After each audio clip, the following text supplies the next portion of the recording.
설립 문제에 대해서 시민들이 관심을 많이 갖는 것 같아요. 그래서 네. 짧게 청사진이라도 좀 이렇게 좀 말씀을 좀 해주시죠. 시립병원은 사실은 이제 제가 정치 인생이 시작된 이유예요. 네. 혹시 아실지 모르겠는데 시립병원 설립조례 최초 주민조례 발의 대표 청문이 저입니다. 저하고 이제 여기 이제 우리 보건의료노조 그다음 시민단체들이 같이 전국 최초로 이제 주민 발의 조례를 만들었는데 저희가 그걸 한 1년 6개월간 정말로 눈비 맞아가면서 열심히 했는데 이 건물 5층 시구에서 딱 47초 만에 날치기로 폐기가 됐어요. 제가 좀 격정적인 데가 있습니다.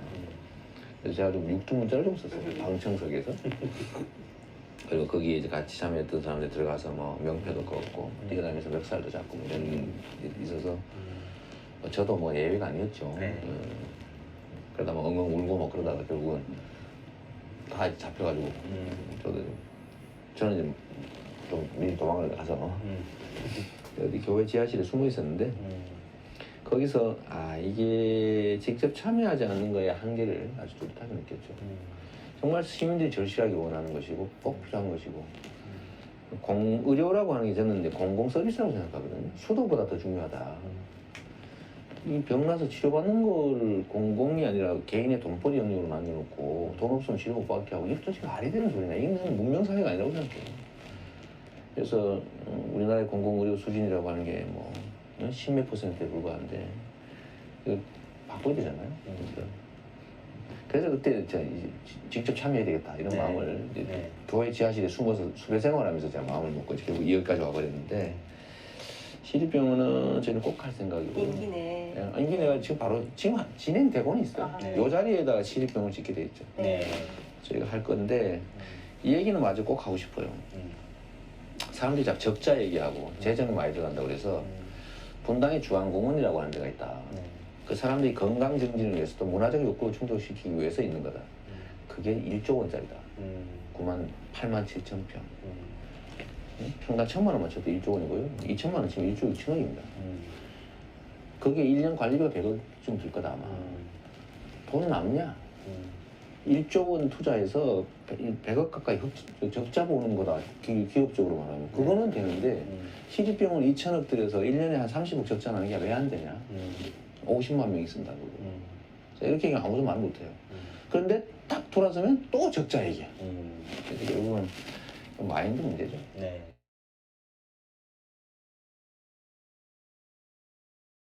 나섰습니다. 낙후 지역의 의료 혜택을 위해서인데 10년이나 끌어오던 사업을 시작하게 돼 주민들의 기대가 크다고 합니다. 김학무 기자입니다. 지난 2011년 폭파 해체 방식으로 철거된 옛 성남시 청사. 이렇게 생겨난 2만 5천 제곱미터 부지에 성남시 의료원이 들어섭니다. 완공 시기는 오는 2017년. 성남시가 1,900억 원을 투입해 22개 진료과와 43개 진료실, 501개 병상을 갖춘 대규모 종합병원을 건립하게 됩니다. 지역이 낙후된 탓에 제대로 된 종합병원 하나 없어 불편을 겪었던 주민들로서는 반가울 수밖에 없습니다. 멀리까지 차를 타고 나가야 되고 급할 때는 또 가서 많이 기다리고 엄청 불편했었는데 이제 큰 병원이 온다고 하니까 너무 좋고요. 이 지역에는 이 노인분들이 많이 살거든요. 그래서 많이 도움이 될 것 같아요. 처음 이 지역에 종합병원 설립이 추진된 건 지난 2003년. 당시 종합병원 2곳이 문을 닫자 지역 주민들이 시립의료원 설립을 촉구했지만 시의회의 찬반 논쟁으로 10여 년을 허비했습니다. 이 때문에 이 지역은 병상 수가 전국 평균의 절반에도 미치지 못하는 의료 사각지대가 됐습니다. 민선 5기 들어 가까스로 예산 확보에 성공한 시는 시청사를 철거하고 드디어 병원 설립의 첫 삽을 뜨게 됐습니다. 진료 자체는 대학병원에 위탁하도록 조례에 정해져 있어서 그렇게 될 가능성이 매우 높고 나머지 운영은 우리 시민들이 일상적으로 건강한 삶을 유지할 수 있도록 건강센터 기능이라든지 이런 것들을 보완해 나갈 생각입니다. 성남시는 진주의료원의 폐업 사태를 거울 삼아 합리적인 비용 절감과 진료 수익을 추구하겠지만 공공 목적을 위한 착한 적자는 감수하겠다고 밝혔습니다. YTN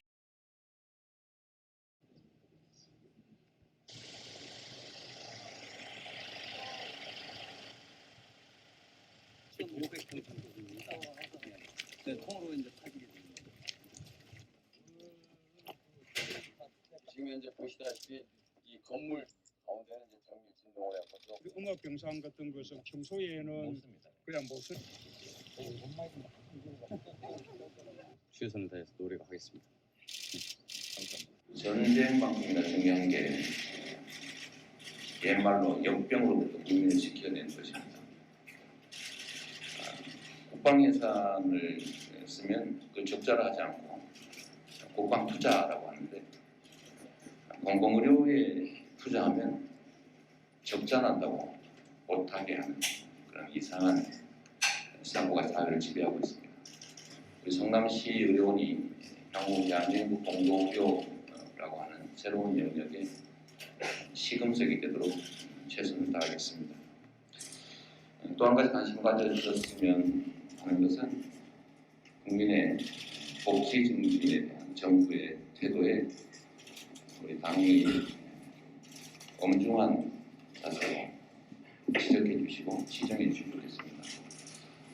전액 시비로 하겠다고 하는 그야말로 빚을 더 내는 것도 아니고 세금을 더 걷는 것도 아니고 있는 예산 정말 아껴서 시민들을 위한 복지 사업을 하겠다는데 정부가 방해를 하고 있습니다. 복지 사업 관련해서는 중복 여부 또는 누락된 여부를 심사하기 위해서 보건복지부 장관에게 협의 권한을 주고 있는데 이걸 마치 승인이나 허가 권한처럼 이렇게 남용하고 있습니다. 지방자치를 침해하고 있습니다.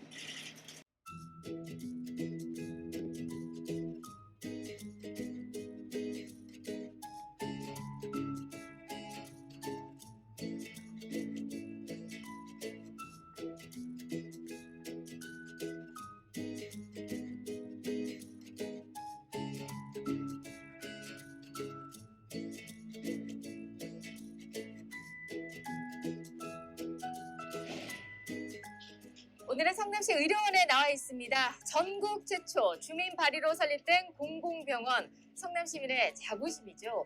지금 정식 개원한 지 한 1년 정도 지났는데요. 시민 여러분의 소망으로 이루어진 만큼 잘 활용하셔야 의미가 있겠죠. 자, 오늘은 성남시 의료원 100% 활용하기 같이 한번 알아볼까요? 안녕하세요. 처음 왔는데 어디로 가면 될까요?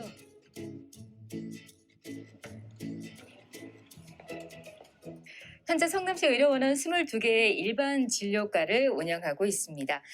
처음 의료원을 찾는 분이라면 여기를 먼저 오셔야 되는데요. 이것이 진료지원협력센터입니다.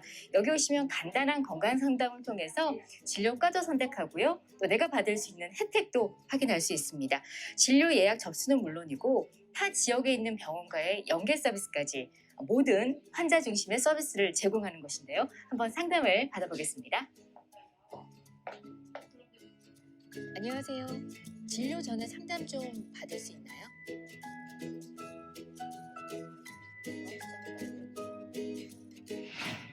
성남시 의료원 하면 코로나19를 먼저 떠올리실 텐데요.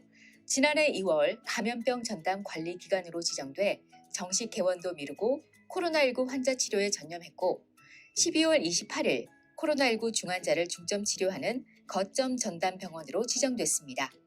현재도 일반 병실과 동선, 공간을 확실히 분리해 시민의 건강을 지키고 있습니다.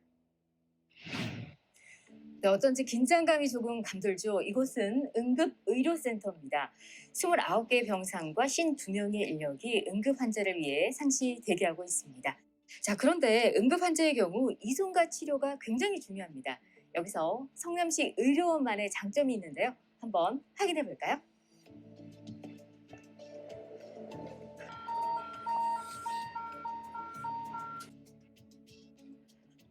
네, 바로 여기가 성남시 의료원의 옥상입니다. 헬기 착륙이 가능한 헬리포트 보이시죠? 여기에 중증 외상 환자 이송이 바로 이곳에서 이루어지는데요. 환자가 이곳에 도착을 하면 카트와 엘리베이터를 이용해서 신속하게 병실로 이송을 하게 됩니다. 성남시 의료원이 응급 의료체계 시스템을 갖추고 있다는 건데요. 실전을 대비해서 4월 21일 성남소방서와 함께 응급 환자 헬기 이송 훈련을 진행했습니다.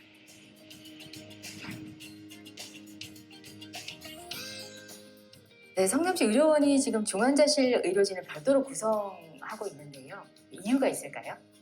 중환자실을 전담으로 보고 있는 전문의가 6명 있고, 그리고 호흡기내과, 흉부외과, 일반외과, 그다음에 신장내과 선생님까지 10분이 이제 다 같이 머리를 맞대고 중환자를 보는 시스템으로 되어 있습니다. 중증 환자를 진료할 수 있게 시스템을 만들어놨다.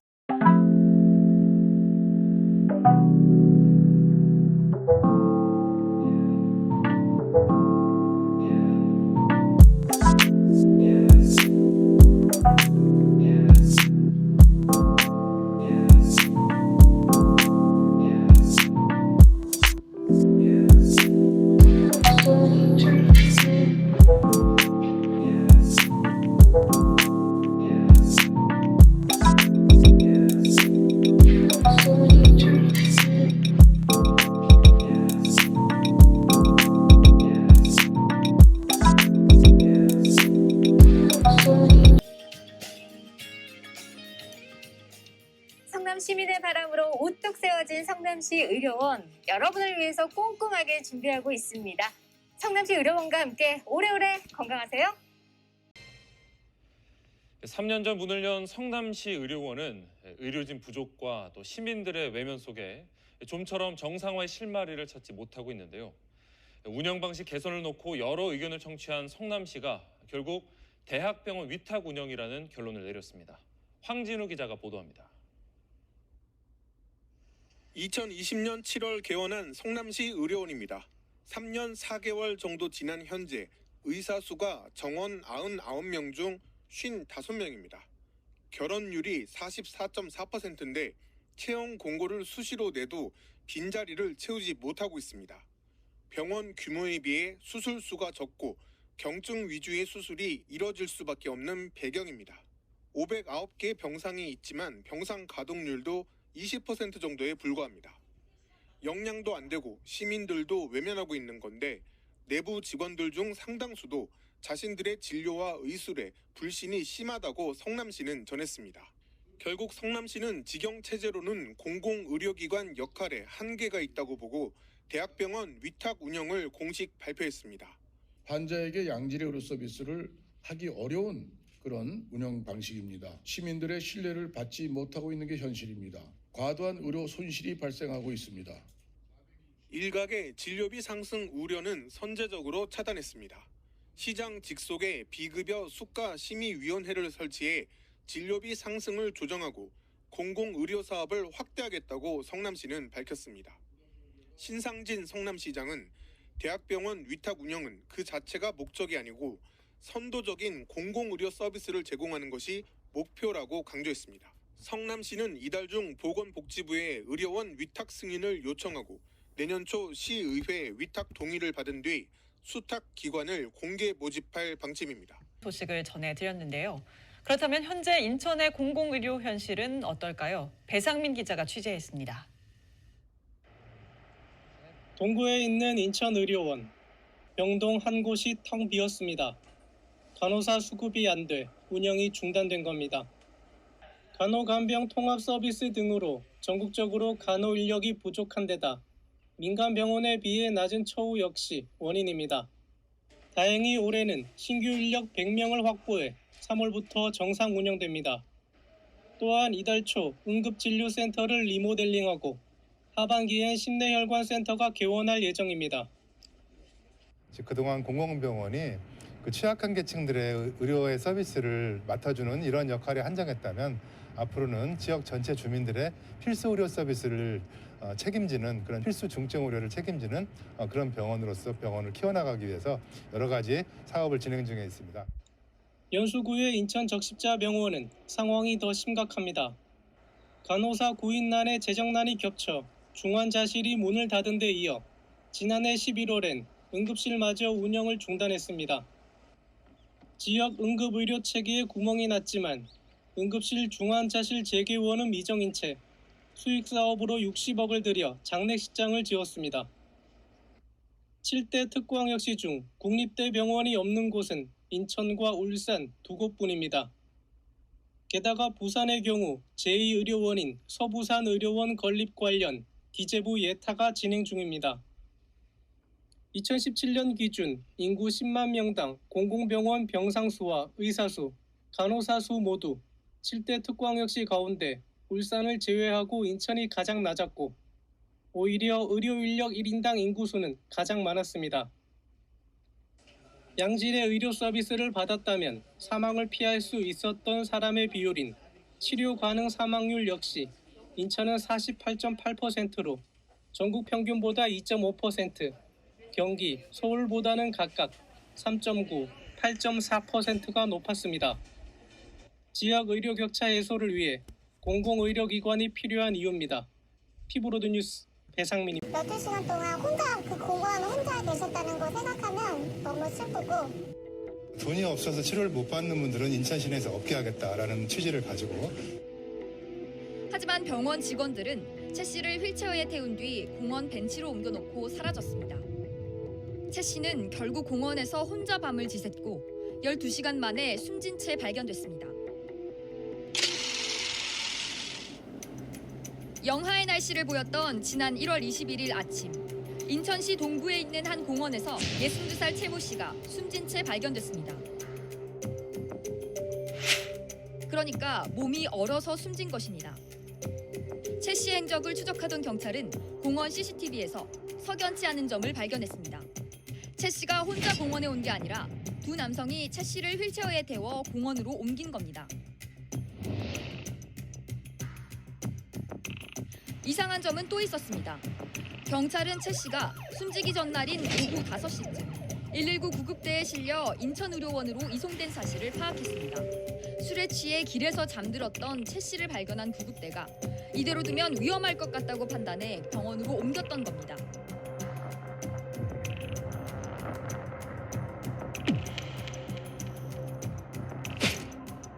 하지만 병원 직원들은 최 씨를 휠체어에 태운 뒤 공원 벤치로 옮겨놓고 사라졌습니다. 최 씨는 결국 공원에서 혼자 밤을 지샜고 12시간 만에 숨진 채 발견됐습니다. 그 추운 날에 밖에서 돌아가셔서 자식 없이 너무 죄송하고요. 12시간 동안 혼자 그 공원 혼자 계셨다는 거 생각하면 너무 슬프고 최 씨의 바지 주머니엔 이름과 주소가 써있는 우편물이 있었지만 병원 측은 가족에게 연락하지 않았습니다.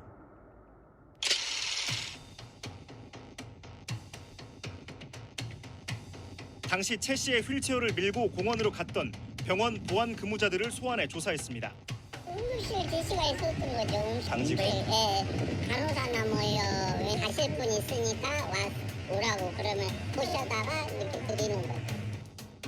경찰은 병원 보안 근무자들의 1년치 근무 기록을 통해 많은 환자들이 인근 공원으로 내보내졌다는 사실을 확인했습니다.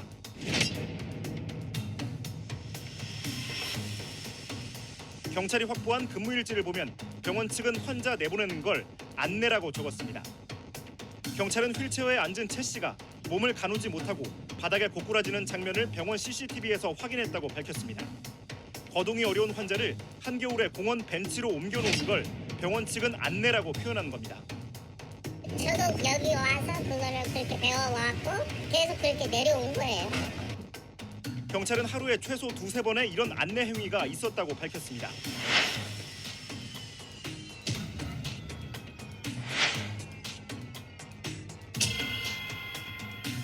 경찰이 병원을 압수수색했더니 돈 없는 노숙인이나 술에 취한 사람 수백 명이 제대로 치료조차 받지 못한 정황이 확인됐습니다. 지난해 이 병원에서 작성한 무연고자 진료 의뢰서는 모두 960여 건. 그런데 경찰이 확인해보니 의뢰서만 있고 진료 기록은 없는 경우가 383건이었습니다. 숨진 최 씨도 진료 기록이 없었습니다. 인천 의료원과 의료진들은 진료 기록부 작성만 하지 않았을 뿐 진료를 하지 않은 것은 아니라고 반박했습니다.